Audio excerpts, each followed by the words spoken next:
Joy had always believed that love could weather any storm, until pain became her constant companion and silence her answer. Welcome to African Timeless Tales. We're excited to have you here. Get ready for captivating stories filled with African culture, love, and life lessons. Don't forget to subscribe and join our growing family. Enjoy the tales. When Mama Ete made the statement of her being too old, Joy, though hurt, remained composed.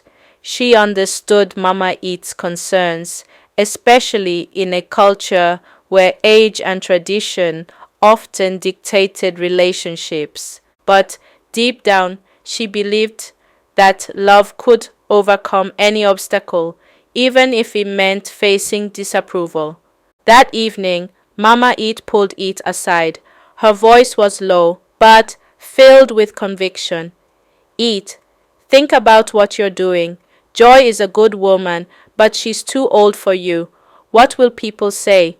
A man should marry a younger woman who can grow with him, not someone who's already lived so much of her life. It was a constant reminder, and several reasons why Ete cannot marry Joy.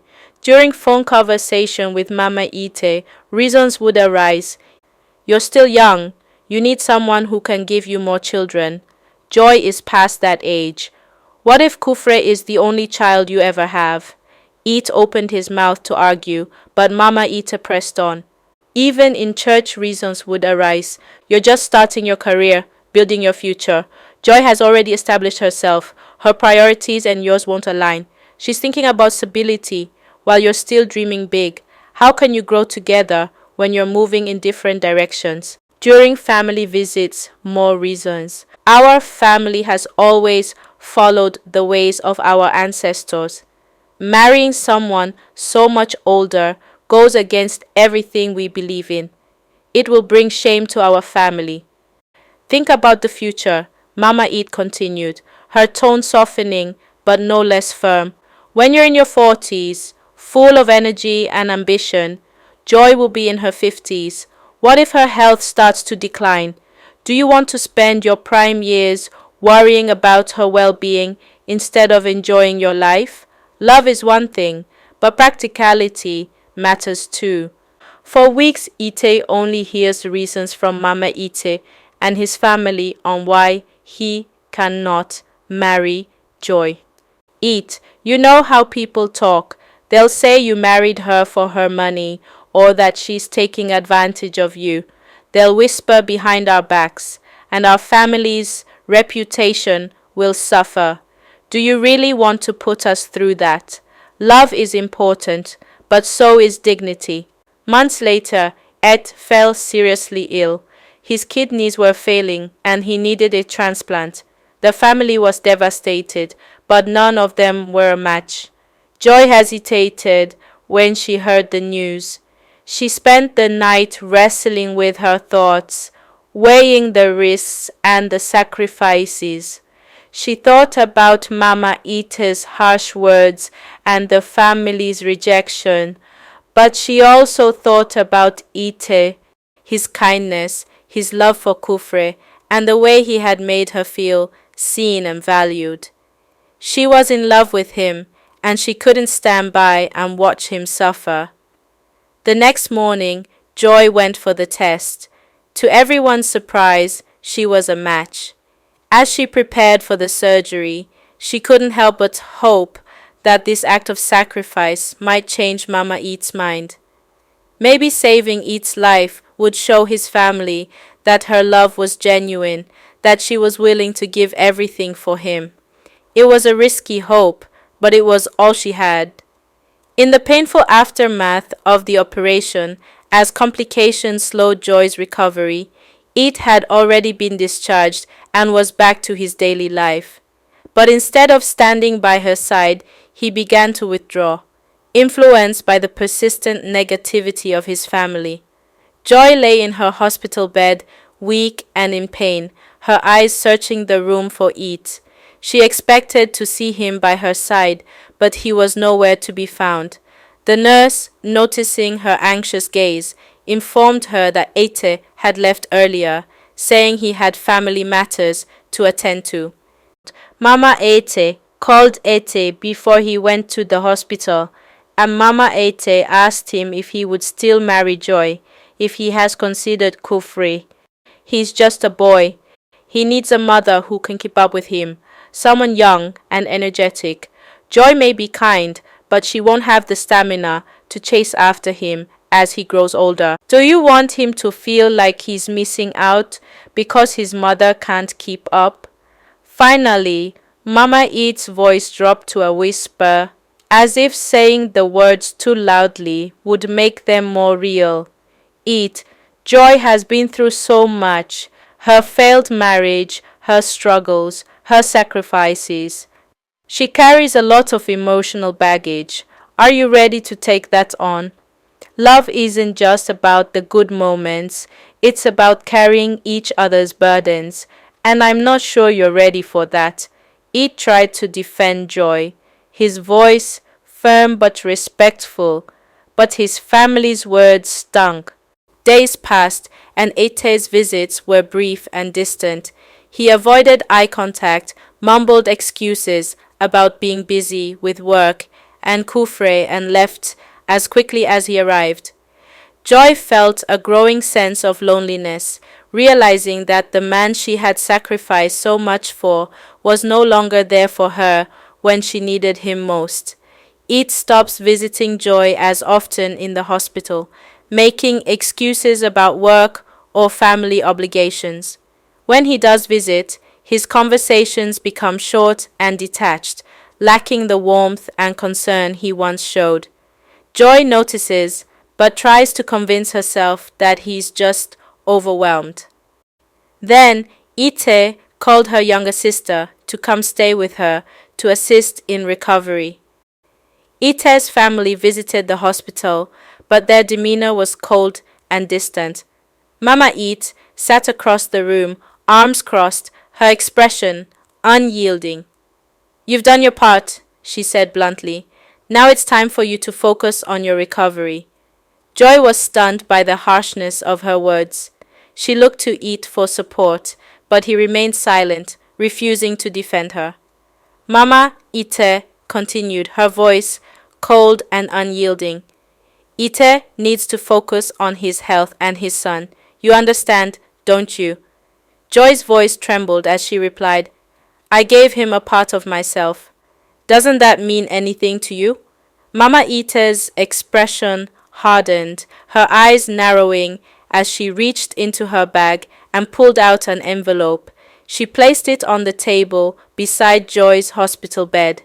This is for you, she said, her tone devoid of warmth.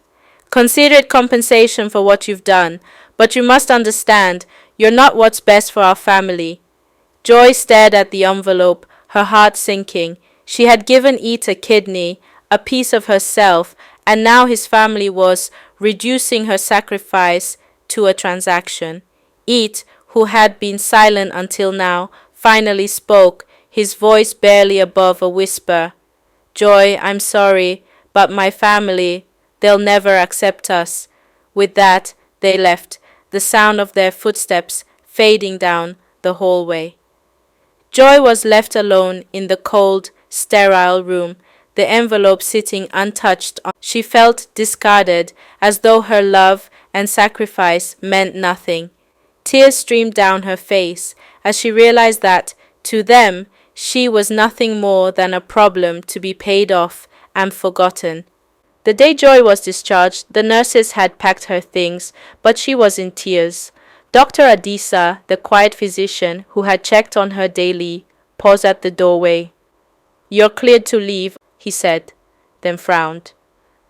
But you don't look ready. Joy's hands trembled around the envelope Mama Ite had left. A tear slipped free before she could stop it. You're in pain. It's not the incision, she whispered. And then, for the first time, she told someone the whole story, how she'd given Ite a piece of herself, only to be discarded like a used bandage. Dr. Adisa listened without interrupting. When she finished, he exhaled sharply.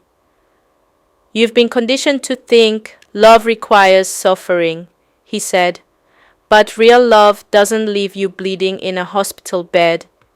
He pressed a card into her palm, a therapist's contact.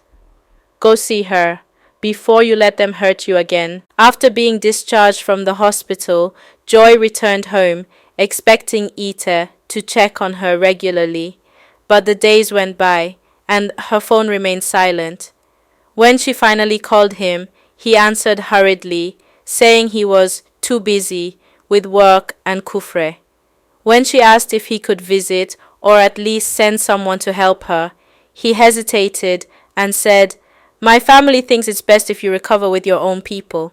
Joy hung up, feeling abandoned and betrayed by the man she thought loved her. Then Ete called Joy's younger sister to come stay with her to assist in recovery. Devastated and alone, Joy threw herself into her work. She returned to her daycare centers, using the children's laughter and joy as a distraction from her pain. One day, as she was reading a story to a group of toddlers, she broke down in tears mid-sentence. The children gathered around her, hugging her and asking, Auntie Joy, why are you crying? Their innocent love reminded her why she had started this journey in the first place, to create a safe, loving space for children.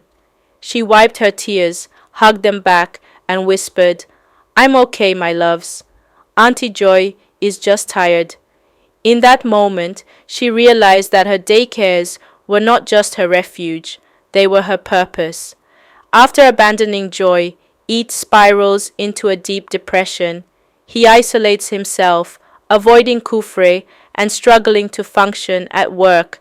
His guilt over how he treated Joy consumes him, leaving him feeling unworthy of forgiveness. Night after night, he sits alone in the dark, clutching old photos of Joy and Kufre, haunted by the life he threw away. One evening, Mama Ete, worried about her son's deteriorating state, confronts him. She finds him sitting alone, a photo of Joy and Kufre in his hands. In a moment of raw vulnerability, Ite breaks down, his voice trembling as he says, I lost the best thing that ever happened to me because I was too weak to stand up for her. I don't know how to fix what I've done. Moved by his pain, Mama Ita finally reveals her own story. She tells him about the man she loved but was forced to leave because of their age difference. I gave up my happiness because I was told love doesn't matter if it doesn't fit tradition, she admits, her voice heavy with regret. But seeing you like this, I realize I was wrong. Love is worth fighting for, no matter what anyone says. Inspired by his mother's story, Ite decides to fight for Joy. He organizes a community event at Joy's Little Stars, where he publicly apologizes to her. Standing before the crowd, his voice filled with emotion, he says, I let fear and tradition blind me to the love we shared, but my mother taught me that love is worth fighting for, and I'm ready to fight for you if you'll let me. He then presents Joy with a symbolic gift, a handmade bracelet engraved with the words, Love knows no bounds, and vows to support her dreams and be the partner she deserves. Joy takes the bracelet, her face unreadable. She looks at it for a moment, then at Ita, and finally at the crowd. Without saying a word, she turns and walks away, leaving Ita standing there, stunned. Her silence speaks volumes. She acknowledges his effort, but isn't ready to forgive. Determined to prove his sincerity, Ed begins to make small but meaningful efforts to show Joy he has changed. He volunteers at her daycare, helps with Kufre's homework, and supports her dreams without expecting anything in return. Joy notices his efforts, but remains guarded, still hurt by his betrayal. She wears the bracelet occasionally, a subtle sign that she hasn't completely closed the door on him. Months later, Joy finds Ite asleep at the daycare, having stayed late to help prepare for an event. She watches him for a moment, her face softening. Gently, she places a blanket over him and whispers, "You're trying, and I see that. But trust takes time." It wakes up and sees her standing there. He doesn't push forgiveness, but simply says, "I'll keep trying for as long as it takes." One evening, Joy finally confronts Ite about the pain he caused.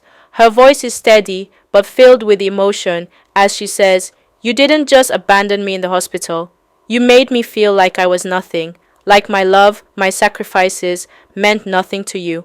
It, unable to defend himself, listens in silence, tears streaming down his face. He realizes that no apology can undo the hurt he caused, but he vows to spend the rest of his life making it up to her. Moved by Ite's sincerity and Mama Ite's support, Joy decides to forgive him. "I forgive you," she says, her voice firm but gentle. "Not because you deserve it, but because I deserve to be free from the pain you caused. If we move forward, it will be on my terms, with trust earned, not given." It accepts her terms, and they begin to rebuild their relationship, with Kufre overjoyed to have his family whole again. Then, one evening, as Joy is closing up the daycare, she hears a familiar voice behind her. "Joy."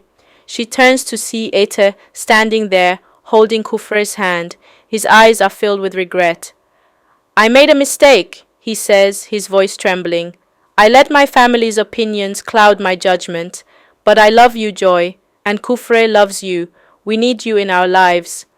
Joy hesitates, her heart torn between the pain of the past and the hope of a future. But as she looks into Eat's eyes and sees the sincerity there, she knows she can't turn him away. Eat and Joy worked through their challenges together. Mama Ite, seeing how much Joy had done for her son and grandson, began to soften. She realized that love wasn't about age or societal expectations. It was about the bond between two people. One evening, she approached Joy with tears in her eyes. "I was wrong," she said. "You've been a blessing to my family. Thank you for loving them." Joy smiled, her heart full. She had found her place in the world, not just as a successful businesswoman, but as a partner, a mother, and a beloved member of a family she had once thought she could never be a part of. As time passed, Joy and Ite built a life together, filled with love, laughter, and the joy of watching Kufra grow. Joy realized that love truly knows no bounds, not even time. Just when everything seemed perfect, Joy received a call that would change everything. Her sister, Adiaha, spoke with quiet urgency. "Joy, I've been offered a job in the US, and I want you to come with me. You've given so much to others. It's time to think about yourself." Joy's heart twisted. She loved Ite and Kufra, but the chance to start over, to build something for herself, was tempting. The US offer had come weeks ago, but she told no one, not even Ite. She needed to leave on her own terms. If he knew too soon, he might try to hold her back, to propose out of panic rather than love. So she waited. 2 days before her departure, she finally told him. Ite stood frozen, his breath caught in his throat. "You're leaving? Just like that?" Joy met his gaze, her expression unreadable. "Yes." There was no desperate proposal, no last-minute confessions of love.